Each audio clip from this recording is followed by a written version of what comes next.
Okay, there we go there. So we are now going live. Welcome to everyone that's whether you're here in the Zoom or you're watching Facebook Live or you're watching this as a recording later. It's our monthly Hoosier Birders Hour. I'm Brad Bumgardner. I'm the executive director for Indiana Audubon, and it's been my pleasure to be the executive director now for over 6 years for an assortment of fun projects. And I was just talking to my wife. My wife got a new job in the last month or so, and we've been talking about just how much more she likes it. And now she says that she never uh, is worried or has anxiety going to work. She's looking forward to going to work every day. And I said, yeah, I've had that for 6 years. Welcome to the club. And so I'm happy to be here as part of our Hoosier Birders Hour, a chance to kind of talk about some of the Indiana Audubon projects, talk about birds, all about this kind of community of conservation that we have. With me this month is no guests. Of course, we have our standby. Let me introduce Whitney Yorger as our outreach and communications manager. She's here with us every month, but otherwise, I don't have special guests today because we wanted to do kind of an Ask Me Anything. We talk about a lot of topics, things that we want to share with our audience and our members, and it's our chance today, whether you have questions that you pre-submitted or you got a question you want to ask today, you can welcome to put it in the chat. You can raise your hand as well, and if you want to ask me in person, you get a chance to do that. But before we start, let me just give a couple updates. Now that we are at June 28th, I can't believe how fast June has come through, and it's already July. And throughout the month of June, we've been out with our Chasing Melody project. And if you're not familiar with Chasing Melody, it is our year-long project to put MODIS tags, transmitters on 26 wood thrush around the state so we can follow them to their ancestral wintering grounds and then back up again. And so we're going to learn where these subpopulations are wintering that breed here in Indiana. And so we've been out a lot this last month. We've almost gotten all of our tags out now, 24 of 26 wood thrush, all over the state, from the Indiana Dunes all the way down to southern Indiana and everywhere in between. So we have a good representation. If you want to learn more, go to indianaaudubon.org/chasing-melody. You can learn more about the project, following some of the birds, get some of the project updates from out in the field, see some photos and videos. And if you want to adopt a bird, you can then get real-time updates. You can go online and actually, where's my bird at today? You can actually go on there and look. So if you go to that website, indianaaudubon.org/chasing-melody, you can learn all about that project. Let me also mention it's coming fast. August is going to be here, and August 10th is the Hummingbird Migration Celebration. It takes place at Mary Gray, and now we've been doing it for half a decade, and so over 500 people attend to watch these hummingbirds and all aspects of nature at an amazing property. So if you haven't visited yet, on indianaaudubon.org/events, you can learn more about that and some of the other field trips that we have coming up. And one other thing I wanted to mention before we get started today is it's also Mumford and Keller season. So the grant window is opened, and it is Indiana Audubon and its membership's way of expanding our impact in the natural resources and education, conservation, research of birds. So we have a lot of the projects that we do and sponsor, and this is our way to sponsor a lot of other great projects that are occurring. So if you have a cool idea or project, you can visit the Indiana Audubon website to learn more about the Mumford and Keller grant program. And so we have annually upwards to $20,000 is given out through this fund that's only about a decade old. And so if you're interested in applying for a cool project that you may have going on, or a scholarship to attend some sort of further education, or you want to contribute to that fund, you can learn all about that on the website. And so it's a great time. And I remember a few years ago, some of the projects that we funded right where I'm at today. And so I'm actually in the education hall at Humane Indiana Wildlife. And it is one of the largest wildlife rehab centers that we have in Indiana. They took in like over 2,500 birds and other animals just last year alone, and they're breaking records again this year. And I was in the back room and I was looking at cedar waxwings and house wrens and robins and even a bald eagle that had come in recently. And so all the work that they're doing is just amazing. And there's been a few Mumford and Keller grant programs that have been funded here, including some of the lead toxicity testing that they're able to do on some of these eagles and such, as well as oxygenators, which help with bird collisions. And so just helping them, you get an overall increase in the survival rate when you have those types of tools at your disposal. So it's kind of cool that I could come today, visit some of the site, and then they let me set up and do a little streaming here. So good little plug. It shows some of the work that is being done through the Mumford and Keller program. So there's a lot of updates, and there's far more that you can check out the Indiana Audubon Quarterly or the Cardinal or visit the website and Facebook page. There's so much content and information going on amongst our community of conservation. I'm here today, though, however, to just kind of answer all sorts of questions. No specific theme, no special guests that we have here with questions that they've already received. So I know some of you guys have submitted some questions. And again, I want to introduce Whitney, our communications and outreach manager. She shares with a lot of you guys, getting you guys signed up for the different events, answers a lot of questions. And you've been collating some of the questions that we're going to answer and give folks that are online an opportunity to put some questions in the chat if they have them. So where do we want to start today? Well, hey, Brad, let's dive right in. I do have a question for you, and this comes from our pre-submitted one. The question is, when and why did you first become a birder? Why birds, and what sparked that interest in wanting what was best for birds? I wonder if I lay in bed at 4 a.m. when my eyes automatically open up and I'm ready to go birding. And if I ever go, why birds? Why can't we do, something that you don't have to get up as early for, right? Why birds? So for me, those that don't know is I grew up in a family that loved to go camping. And so we would go from Indiana state parks, Michigan state parks, and we would travel all around. And oftentimes we would take part in like that ranger program. You would get a patch, right? You get the junior rangers, and the state parks had these little junior naturalist programs. And there was one in Michigan and Illinois. Every state park system had them. And so we would go to these nature centers and we would go to these interpretive programs. And I remember when I was 9 years old, I was taken to a Sunday morning bird walk that was done at Pokagon State Park. And this was done in, I guess it would be 1989 is when I went on this first walk. And at the time there was the naturalist Fred Woolley, which some folks know, kind of a birding icon for Northern Indiana. And another birding icon happened to be there. So just how fortuitous that there was this Fred Woolley and another name, Bud Starling, that a lot of folks might recognize in the Indy area, was the inn manager at the Potawatomi Inn at the time. And so they would go and do these Sunday morning bird walks together. And it was me, the little 9-year-old, that was going on these bird walks because we were camping at Pokagon every single weekend. And so eventually this annoying kid was just handed the checklist and say, here, you're in charge of this, something to keep me busy. And I received this big old printout. And it was stapled and it had every bird and it had all these boxes. And so it was made for a full year. You take this checklist and every bird in every 52 weeks, you could mark what you had. And I religiously, at 9 years old, had this clipboard and I would bring this. And imagine by week 36, this is tattered. It's been through rain. It's been through snow. It's every time it gets thrown between your legs because you're trying to find the bird that they saw. And I was the master of the list, though. And I kept it. And eventually, it's kind of funny, is circle back like 10 years later, I get a job at the same park, Pokagon State Park. I work for Fred Woolley. I'm working at the Nature Center, and I go downstairs to the basement to the office area, and he's got that same spreadsheet in a binder that he's been filling out every single week for all these years. And I'm like, I did all that work, and you already had a copy of it. And so, but it got me into birds. It kind of hooked me in. And then I think just finding each bird, that spark. And so, I talked about my spark bird being a common loon up there and watching it, dive down in this deep lake and then come back up. But the great thing is that for a lot of folks, you don't have a spark bird. You have a mini spark birds. And so, you have this spark bird, and then the next one is going to spark that flame even more, and the next one even higher. And then you get to, I guess, having addictions and problems with birds like I have. So. But that's, I guess, did that answer the question? Why birds? How did I get into birding? Yeah, absolutely. I was going to ask you a different question, and now I'm thinking I want to go into this one instead. You, Brad, are also a master bander for Northern Saw-Whet Owls, as I butchered that name. What's your favorite bird species to band?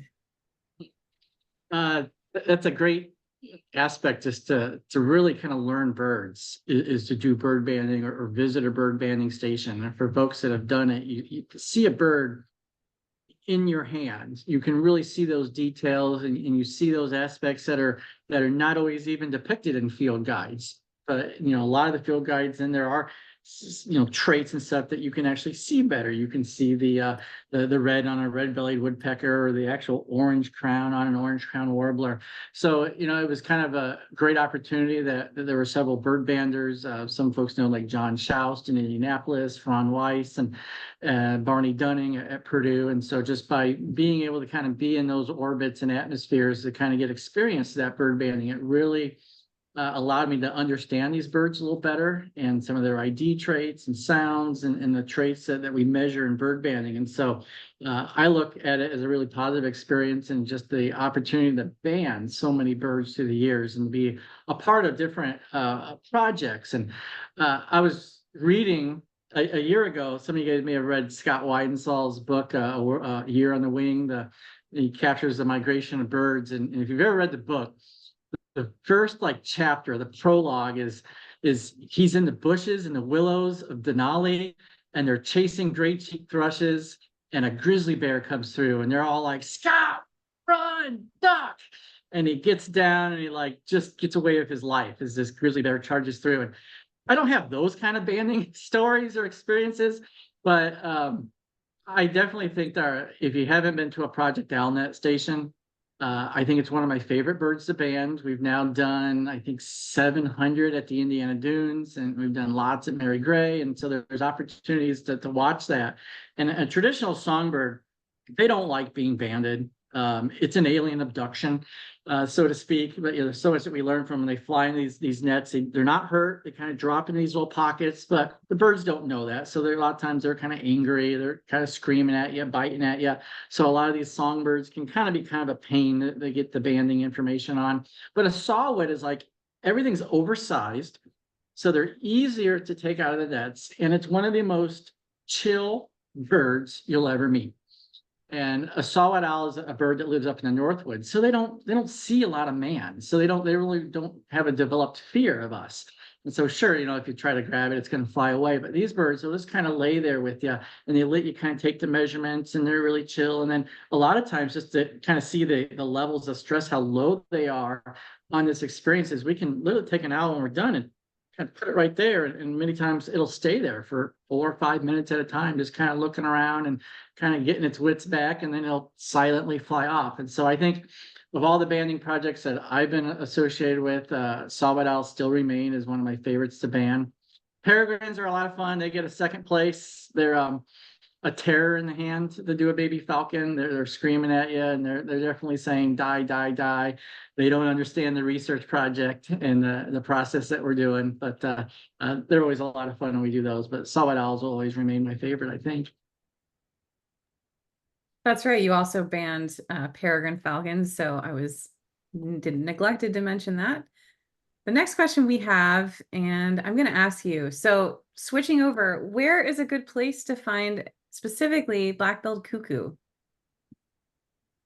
Specific birds. So Yeah. I was hoping you were going to ask me where to find a brown booby, because I got the digits on that if you're looking for one of those. And I think that booby now puts the Indiana state list at 423 species or so that we've seen. Quite an impressive group of birds, and we recognized a birder recently. Help me here, Ed Hopkins. Ed Hopkins. His 400th bird in Indiana was the brown booby, and so we get a lot of requests of where do you find XYZ birds, and cuckoos are probably one of the most intriguing birds to try to look for that have certain eruptions. I remember them as the rain crow. I heard a lot of folks in the older days call them that. And if you've not heard of the rain crow, I don't know if it's an Indiana term, a Southern term, but when the rain crows start calling, it's going to rain, and rain crows are cuckoos. And so we do know that cuckoos get an increase in activity and calling in August. And so traditionally, a dry period where farmers are wanting rain. I think if any bird calls, chances are you're 4 days from rain in Indiana anyway, but they got stuck with that rain crow name. And so we have two kinds in Indiana, yellow-billed and black-billed. Yellow-billed's the more southern species. So if you're in the southern part of the state, we get some abundant numbers. We just saw a conservation survey that we did in a landowner's property in southern Indiana last week, and just in their little 80 acres, we had a dozen cuckoos in the counts that were carefully counted to make sure they weren't duplicates. So yellow-billed is a far more abundant one, easier to find. Hearing them is obviously the way that we're trying to find them the most because of their ability just to kind of sit silently.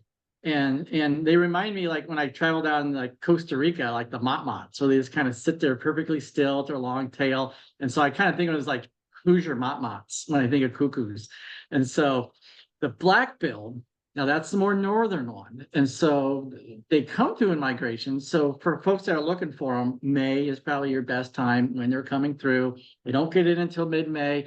We definitely know that by mid-May through in the rest of May, they're coming through because of our nocturnal flight counts. They're pretty vocal. We're getting recordings of them.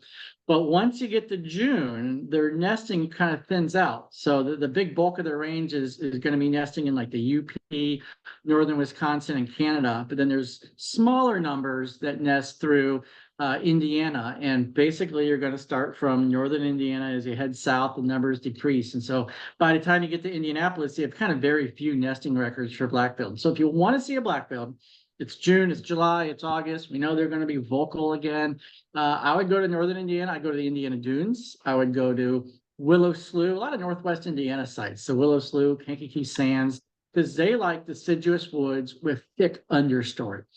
Now, remember that mott perched down low, it's kind of looking for food and furry caterpillars. So that's where they're at. So a lot of times they may be 5-10 feet in that vegetation.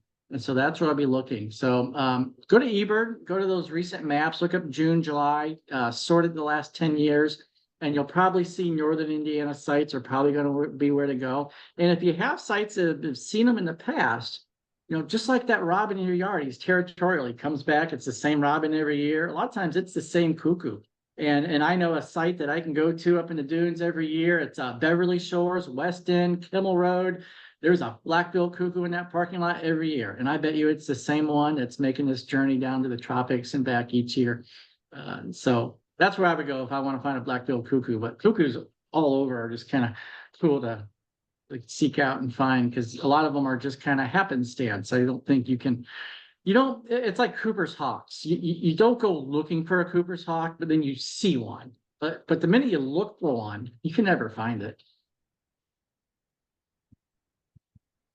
Well, on to our next question then. So I can definitely say that I hear them more than I find them when I'm looking for them. So that's a good tip. We have another question here about how do you recommend I learn to identify birds through their songs? I'm a beginning birder, and this kind of ties nicely into what to listen for cuckoos and others. Yeah, this is perfect. Yeah. A sound ID workshop. Yeah, they're definitely helpful. And we've had a few with Indiana Audubon. Here's my take on it. Sound is the number one indicator for birds, for a birder. And when you learn the bird sounds, you are 99 steps ahead of the next beginner, because sounds are species specific. Pictures, you can get a crappy picture. A leaf can get in front of a bird and you don't know what it is, but someone can stand in front of me and I'm going to get an audio recording of that bird. I know some talkers that may get in some way, but for the most part, I can document that. And so learning the sounds, you can walk through this woods and identify 95% of what was in there just by hearing the songs, the chip notes, where if you don't know it and you're having to physically find every single bird to identify it, or only maybe a quarter of them, you're just getting a little fraction of what's out there. And I kind of equate it to watching The Simpsons on mute. Same way. So you can see them and you see stuff going on, but you really don't get the full picture without the sound. And so the sound is so critical. And so I think, like, if you want to put like a focus into learning something, focus on the sound.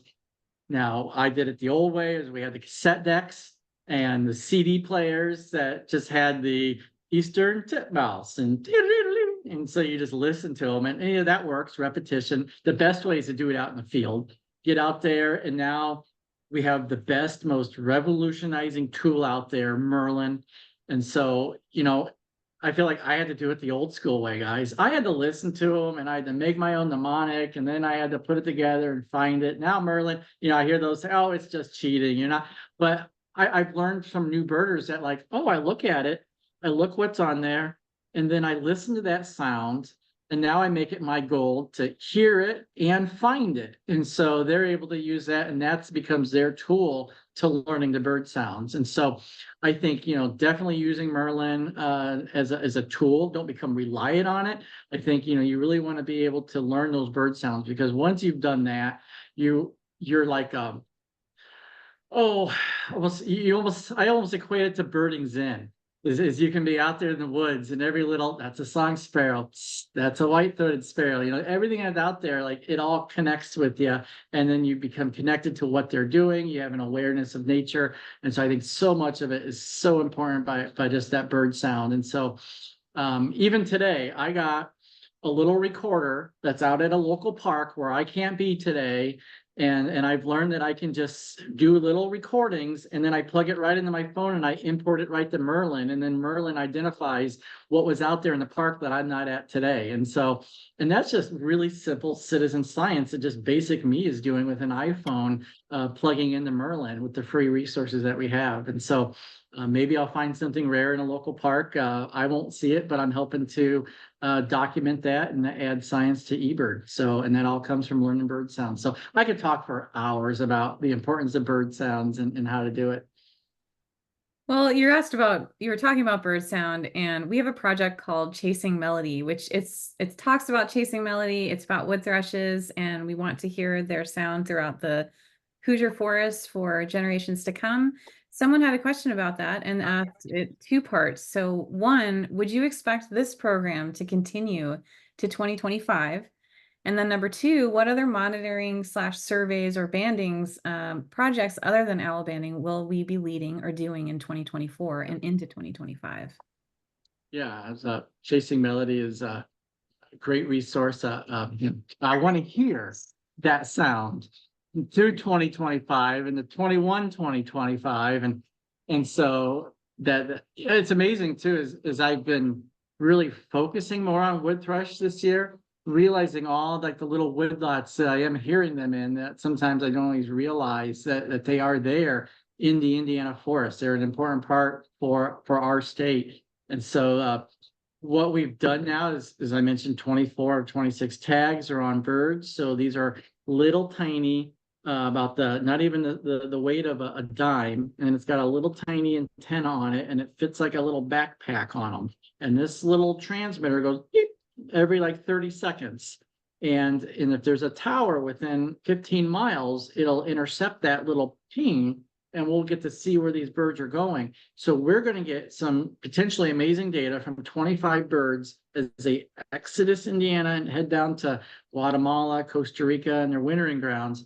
So we are seeing the value of potentially of a second year to get double the data. And then we have a better picture of where our subpopulation is wintering. And if I know where, like this province of Guatemala has, the mass majority of Indiana wood thrushes go to, I know where I'm going to be writing grants to help fund conservation work. And so we are now in the talks of a second year for Chasing Melody officially. So we will look like you'll probably see us begging for more help later at the end of the year as we get 2025 going, and another opportunity for 25 more wood thrushes around the states that have Modus towers near them that we can then continue to track them. And that'll just really expand what we're able to learn about the wood thrush. So we are looking at expanding there. There's some other potential projects down the pipeline related to saw-whet owls too. A larger project like Chasing Melody, a multi-state look at where wood thrushes are going with Modus tags. Again, that would be like a 600,000 tag project that we'd be involved in. But we still have a lot of other projects such as the marsh bird monitoring. We have the Indiana Dunes spring longshore bird count, and then the fall water bird count that takes place there too. And really, as a 125-year-old organization, there's 4 staff members and a big army of members and volunteers and that really help us out to get everything done. And so the other way that we are able to accomplish a lot of new projects is through that Mumford and Keller program. And so everything from chimney swift towers that went up at Clifty Falls, bird collision at the Falls of the Ohio, the Humane Indiana projects here. So we're able to fund other research. We were just talking to somebody about potential northern shrike winter research that could be done through the Mumford and Keller grant program. And so where we can't necessarily get out to everything, we can support others that are doing that great work here in the state too. And so you asked what are the next projects? Well, let me tell you what the grant and scholarship submissions come in when it's due on August 15th, and we'll tell you what great projects we're going to help support next year. So if you got it, submit it. We definitely will be making that known, what projects we're funding. So more on that after August 15th. And one question that came in as you were talking in the last question was from Deborah. She asked, how accurate is Merlin on sound identification? I think that's a great question to answer on the screen. We know that it's good enough that when it's used at the Indiana Dunes Birding Festival bird calling contest, it calls the bluff on everybody, and nobody can fool it. But I do know that a Philadelphia Vireo can give it some headaches sometimes, and so it is using thousands of bird calls that have been annotated and identified, and so it doesn't hear calls, it reads calls. And so it's looking at the pitch and the frequency and the signature that it looks like when you look at like a spectrogram. That's how it works. And so there are certain species that are really similar. That caller, the recorder I talked about, my first day, I put it too close to a red-winged blackbird nest. And I had every vocalization from that red-winged blackbird. And so Merlin thought that I had snipe, I had a chat, I had a green jay, and I had some Asian bird that Merlin wasn't loaded to tell me what it was. That was all coming from this blackbird. So yeah, I would say it's getting about a 92%. It's probably getting better grades than some of our kids. So I would say it's pretty good. But you can't just blindly. So when I see chat, and I know that's unusual, I'm double checking all those and making sure and erring on the side of caution, definitely. But somebody told me that it was probably one of the most revolutionizing things that we've had for birding in the last 25 years. And I think that's absolutely true. All right, so let's switch to asking you about dream birding destinations. Two people had questions, so these are similar. Where would you go for your dream birding destination, or what international location has the best birding? Boy, let me pull out my big list because I got a little diction on that. And there's nothing like getting out beyond Indiana to experience the different birds that are out there, because we have a limited view of just these 300, 400 species here, and there's all these other different families that you can learn about, and just the whole kind of migration of how everything kind of fits in together, where a chestnut-sided warbler seen here, and then you get to see him living on his wintering grounds and what he's using to survive there. There's so much like insight that is given when you travel as well to see some of these birds. So the question is my dream birding destination. That's obviously going to be the one that's like the hardest. Like it's going to take like probably the most amount of money, right, to get to. Patagonia has been on my list because there's so much cool austral species that are like the austral versions of our own that are down there, and there's so many habitats. And you can go from seeing, Chilean flamingos to penguins to, all these cool other, Sierra finches up in the high grounds. And so that's really that's my dream that I hope I can get to and actually bird at least 2 weeks or more to be able to explore. And that ticks off several boxes for me. It ticks off tons of new birds that I can see and amazing landscapes and mountains and all kinds of cool stuff. So that's my dream. If anyone's looking to help me fulfill that, we'll provide a link to my GoFundMe at the bottom here. But so that's dream. My favorite, is that what you asked? My favorite? What are the best places, international locations for the best birding? I had Don Estep came to our Project Alnet, and he was talking about some of these trips, and he asked me this fall, where would you go? Where would you go? And of course, if you haven't traveled internationally and you want to do some birding, Costa Rica is a great one. It's a great intro country. It's got a lot of the infrastructure. Versus like, Colombia is a great one too, but it's a little more rugged and a little harder to travel around. So that's why I think Costa Rica is a great intro if you want to do that. But what I told Don was that, if he's really wanting to go and just have like, you want to have like the best dream birding you can have, go to Ecuador. That is currently my favorite. We got Indiana Audubon's I'll be able to go for our third time there later this fall. And you have so much, like 1,800 species packed into a small country that's got great infrastructure like Costa Rica that uses the US dollar. And you can go from 14,000 foot high Andes down to the Amazon in like a 3-hour drive. And so, because there's a diversity explosion, go to the eBird maps and just go to hotspots and look at like the color, the heat maps of where it's just so like red there is just even going up the slopes. You go 1,000 feet and you go from 5 to 7,000 feet. And now it's a whole nother experience of birds. And 1 out of 3 birds is a hummingbird, flycatcher, or tanager. And I think on our last IAS trip, we had like 54 species of hummingbirds, which seems mind-boggling, but they're all so unique that you remember them all. They're not all just different shades of green. They have the gigantic tails and the crazy behaviors and such. So if you're really holding out and you want to do like a great, one-stop bang birding, you're never going to want to go anywhere again, go to Ecuador and do any of the tours that you see offered there. Or Costa Rica is a good beginner too. All right, so back to Indiana. Well, actually, before we go back to Indiana, let's go out of state. So what are your favorite out of state IAS trip locations? And if you could bird one place in the US, what would be your favorite location, what time of year, and why?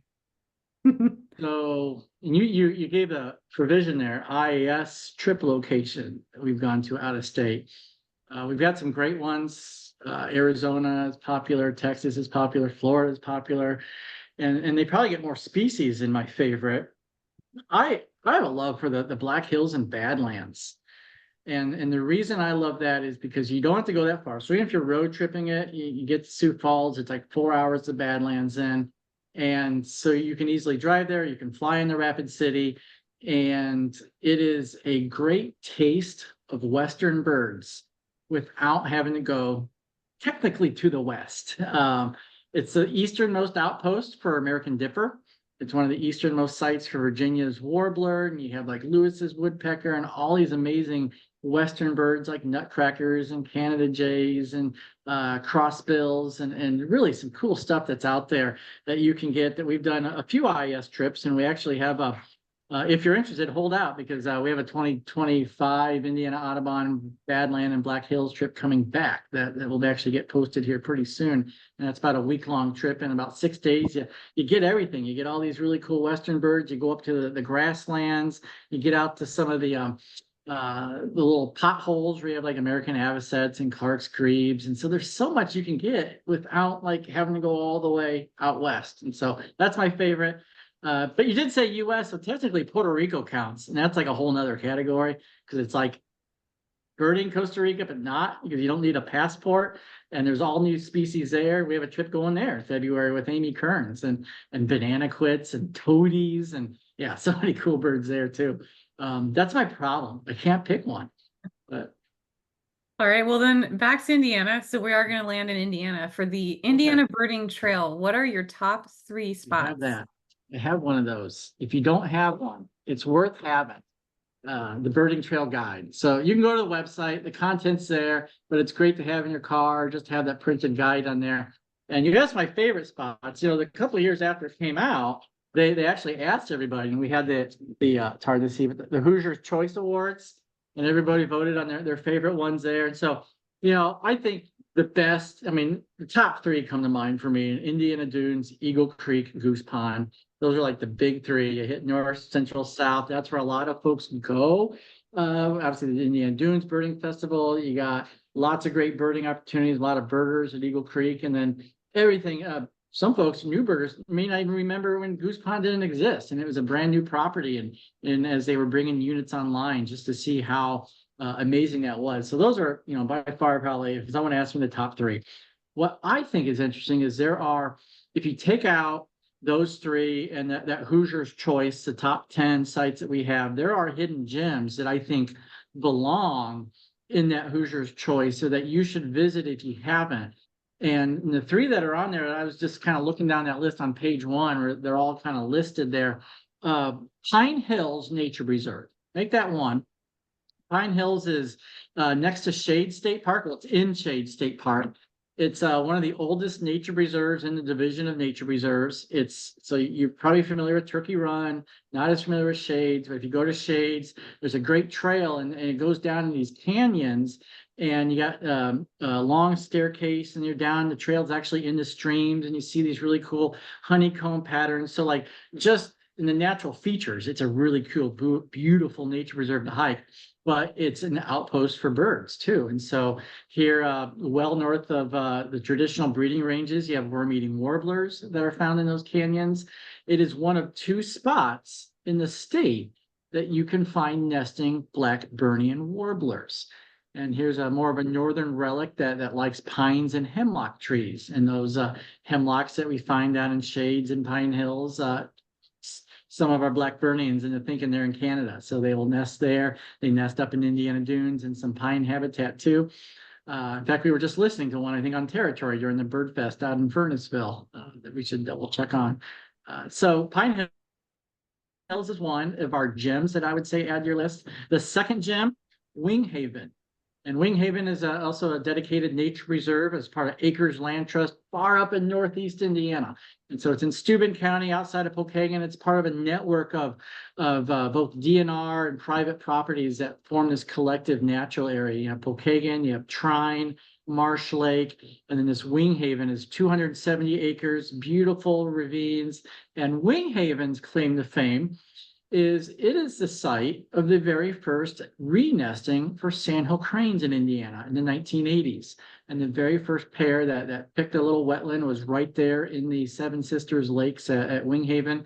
And today you can go out there to the pier and hear the ancestral rattle sound of those cranes still out there. So that's the second one I'd mention. And then the third one that I think is a gem is one of our newest, COPE Environmental Center. It's a place I've birded to.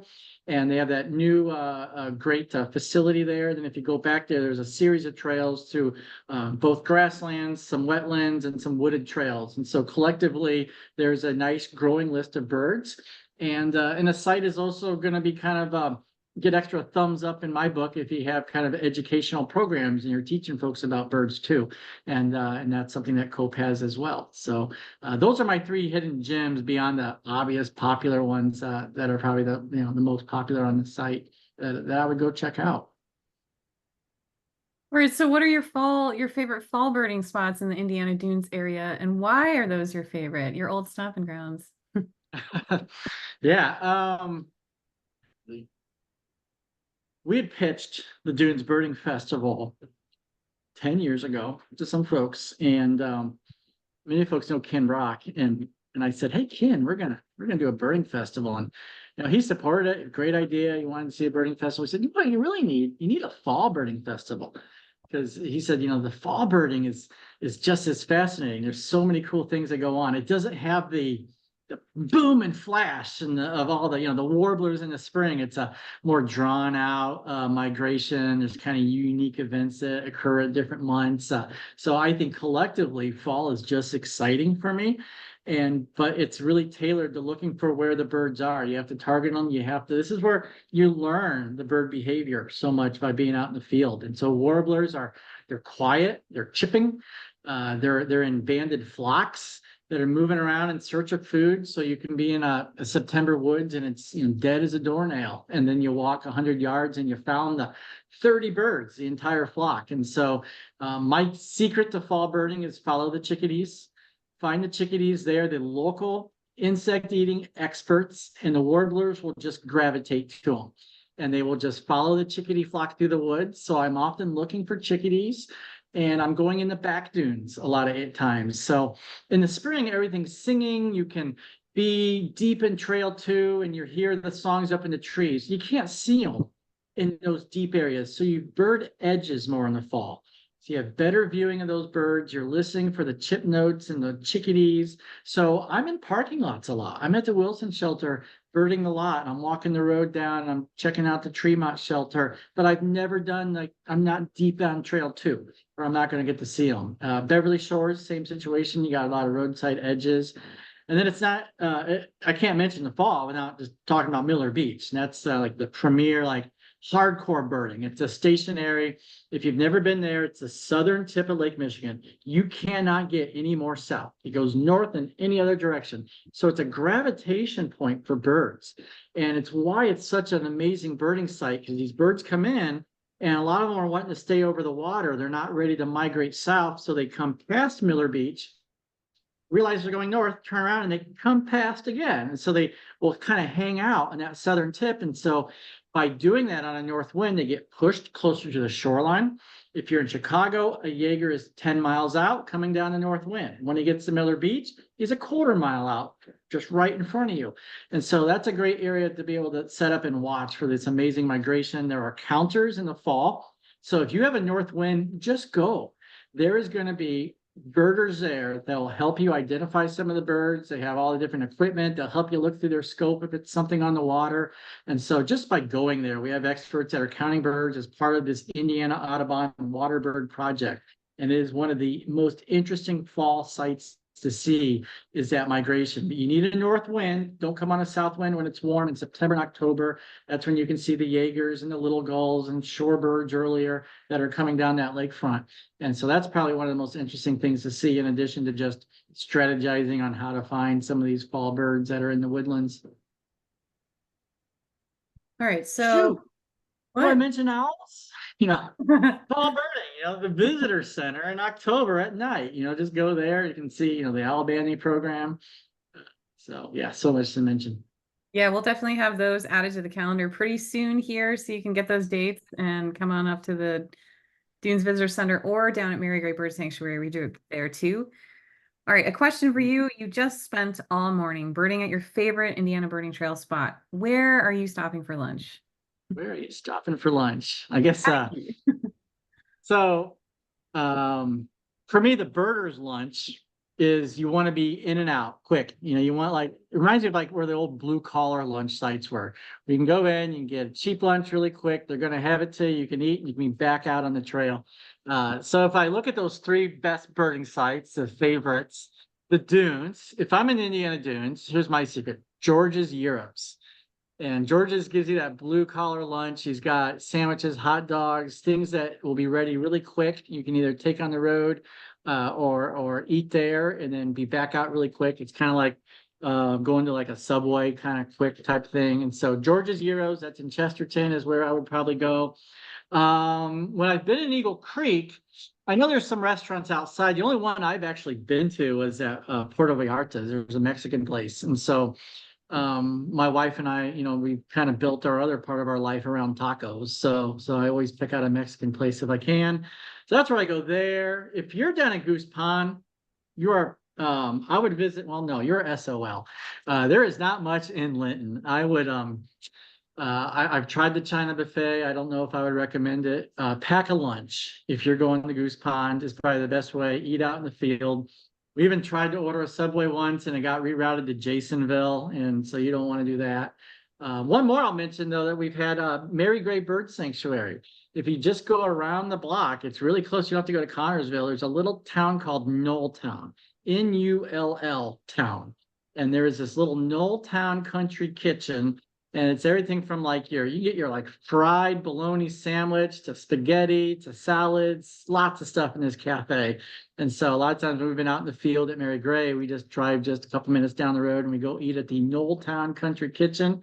No promotions or endorsements intended, but those would be my recommendations.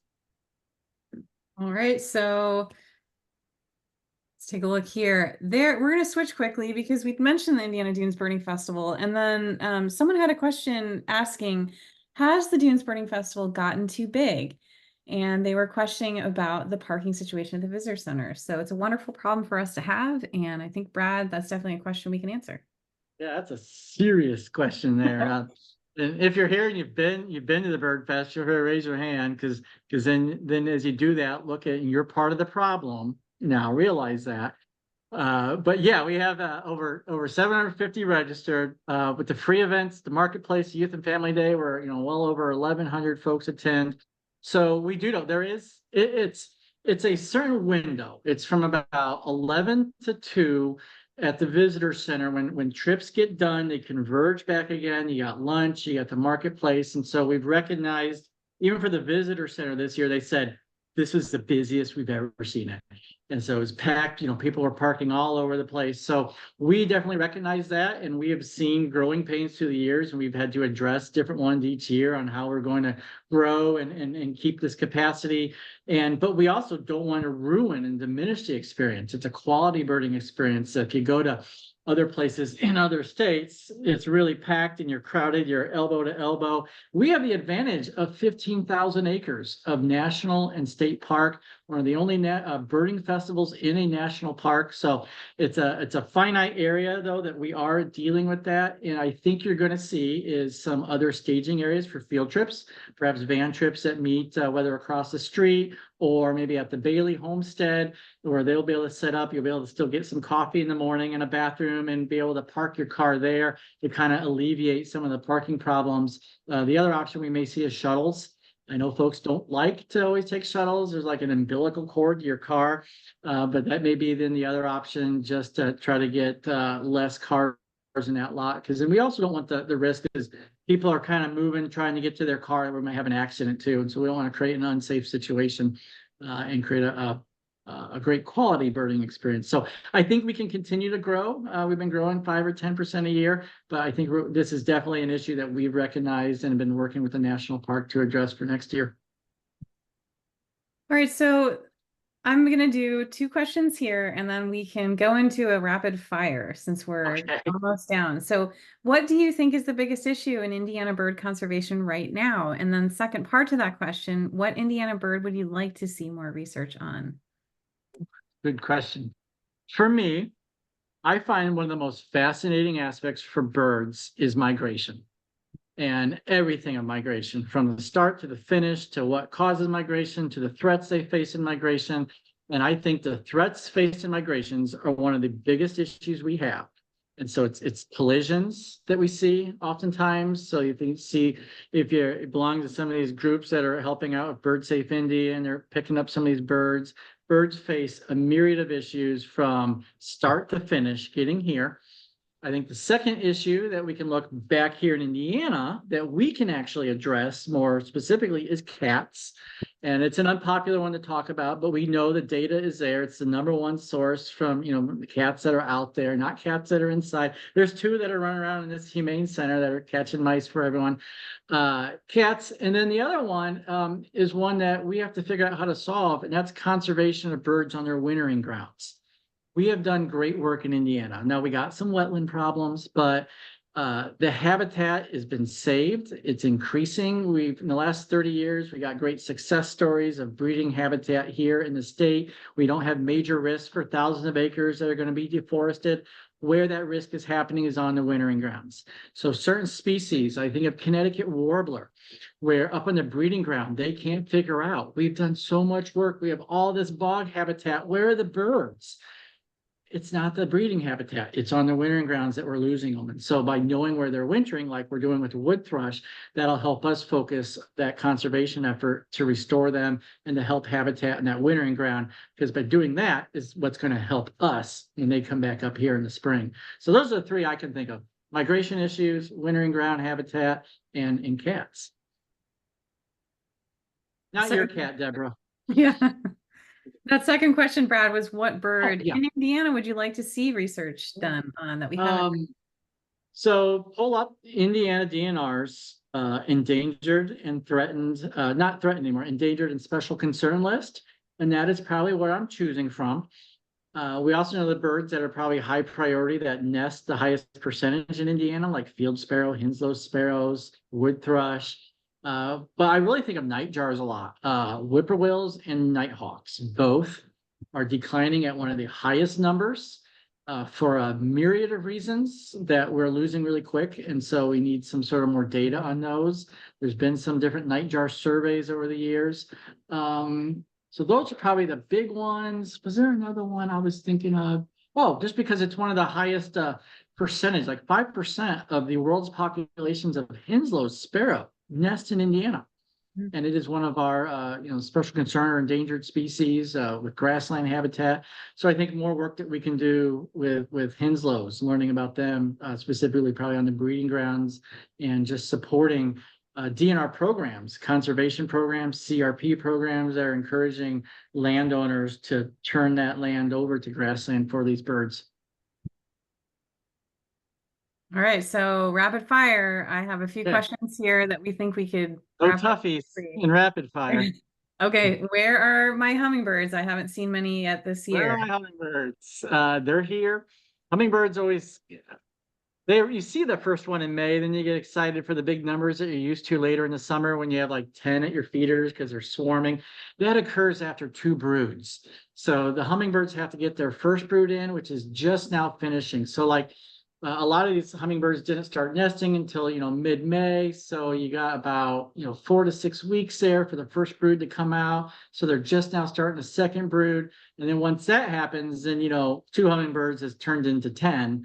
And so that's when usually around July 1st, we start to see like the increase at your hummingbird feeders. So it's really common in June to still like, I only got 1 or 2 that are coming to my feeders. I'm not seeing any young ones, which will show like a little more speckling in the throat and rather than that clean white that the female has. So I'm not seeing that yet. I haven't heard any big numbers yet at Mary Gray. So if you're not seeing them yet, don't worry. They're coming. Do we have ravens in northern Indiana? No, until a couple of years ago. 99.9% of your corvids are not ravens. We really do not. They are more northern species. They are expanding in Michigan, and we've seen a couple lone ravens have been wandering down the Lake Michigan shoreline. And for several years, we were getting common ravens that were flying past the Dunes Tower during the spring counts. It was being documented that rusky call that they give rather than the caw. And so we've had those, but outside of that, we really haven't documented any others. If you are, get Merlin out, get a recording of it. Even just, what I use instead of Merlin, just I want to get a recording is the voice memos app on an iPhone. And it works great. I can hit it really quick and I can get a recording. But for the most part, no, we don't have them, though there have been a few records in the last couple of years. What is the best resource for binoculars for novice birders? Best resource. Walking around your local bird hike and looking at what others have is probably the best resource. There are millions of articles.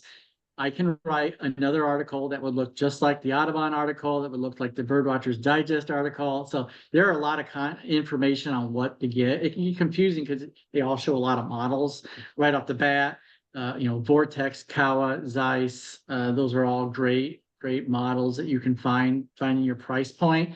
The prices have gone down a lot now. So even as low as $100, you're going to get a quality pair of binoculars. If you can spend $200, $300, $400, you're going to get a really good pair of binoculars. If you spend $1,000, you're not getting much more out of that for the extra money. But if you got it, go for it. You get diminishing returns. $300-$400 is going to get you a really nice pair of binoculars that you'll be able to keep for a decade.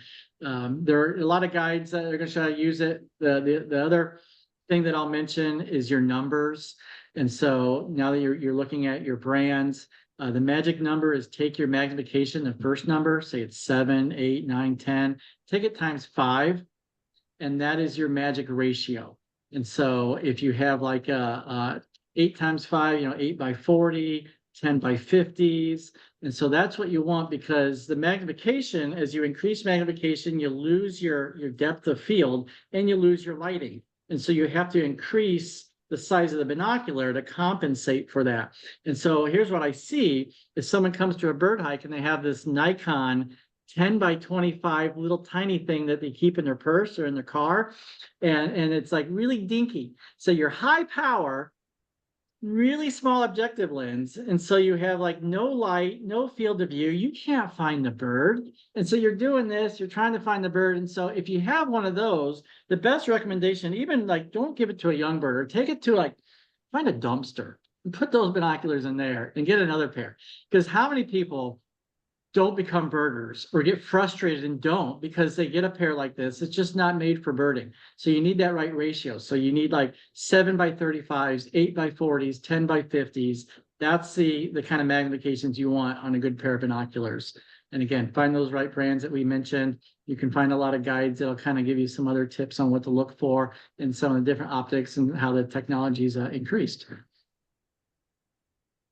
All right. Well, we can end it with one question that was asked, and then I could ask another one, but we'll start with a fun one. If you had to choose any special ability from a bird to be your superpower besides flying, I'll what would fly. it Oh, be? I can't fly. Can't fly. Oh, man, a bird superpower. You know, I kind of want to say flying because not because the power to fly, but migration. To be able to like do that would be in another world and another day, and that seems really unique. But if I'm not picking flying, um, we talked about peregrines. How about the speed of a peregrine? 240 miles an hour. I would get down, from the dunes to India in no time if I could do that. As I've eaten too many tacos, having the metabolism of a hummingbird would be nice. With an ability to torpor at night too, be out. And maybe one more. Oh yeah, to be a 360-degree view, to have the eyes of a woodcock. Like there's a worm-eating warbler behind you. I already know. I see it. So that would be maybe those are my three superpowers.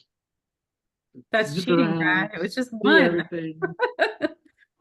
And I have Merlin, so I'm the super birder.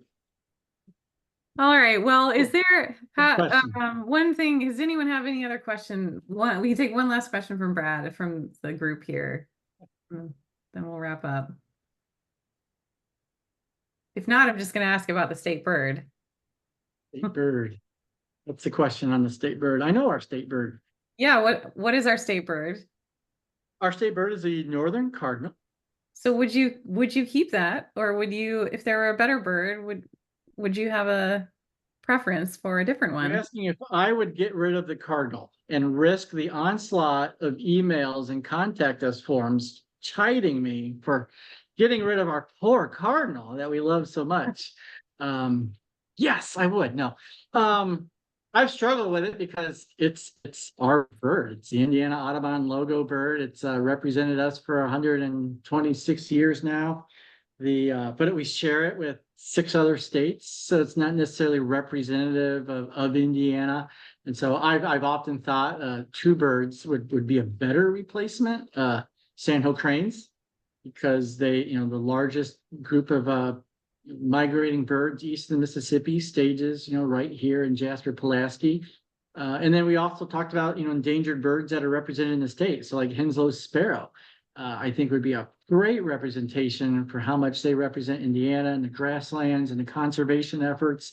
Let me ask you, do you think I could get the general public excited around a sneezing sparrow? Just to be the new state bird. I don't even think the kids could get Kirtlands in Michigan, to replace the robin. It was like Kids for Kurt. I remember a campaign. But if I were, those would be the two. If we end up sticking with the cardinal and there's no like big campaign, then I like the cardinal too. It's a tough question. Thought I'd throw it your way. So Yeah, I we'll wonder stick with if Cardinals others for have now. thoughts. We should do a poll, a survey. Keep the cardinal or not? But then people was like, "You're changing the cardinal." Like, no, we're just asking, and we're just asking. Food for thought. Yeah. Would you change the bird? If you did, what would you change it to? So watch for that question in the next blast if you remember. All right. But So we're not changing the bird. we are not. I'm going to share on our screen, Brad, a couple of upcoming events just so Great. everyone here can see what's going on. And hopefully we can see this on screen? Yeah. So on Tuesday, July 9th, we have upcoming 2 Tuesdays from now, we have an evening program with Alex Warnick. Alex Warnick is a Hoosier birder, and also she lives in Southern Indiana. And she illustrates field guides and has this beautiful painted artwork. So she'll be talking about her using birds as inspiration and the artwork that she does and sort of her creative process. Brad also mentioned the Hummingbird Migration Celebration. That is an annual festival that we have at Mary Gray Bird Sanctuary. Great opportunity to come out and see hummingbirds being banded in the hand, just like we had someone asking about hummingbirds. If you want to see what they look like and hear from the researchers who are there and showing you everything, and you might be able to release one. No promises there, but it's typically something that we do. And then later in August, we have a trip for shorebirding up at Michigan City Harbor, and it gives you an opportunity to see some of those birds that were coming through down on the southern part of Lake Michigan, like Brad was talking about. So great opportunities there to get up to Michigan and see what is on the lake. Yeah, not just a small sample. Once you get into September and October, there's even more. But here's what's coming up next couple of weeks. We hope we can join us for one of those events. If you still have other questions, you can always throw them into the comments here on Facebook, and we can go through. We'll answer some of the other questions later on. A lot of questions, so I think we may have to do it again at the end of the year. But we'll be back again at the end of July, and we'll actually have a different theme that we'll be running with for July, and we'll announce that here soon.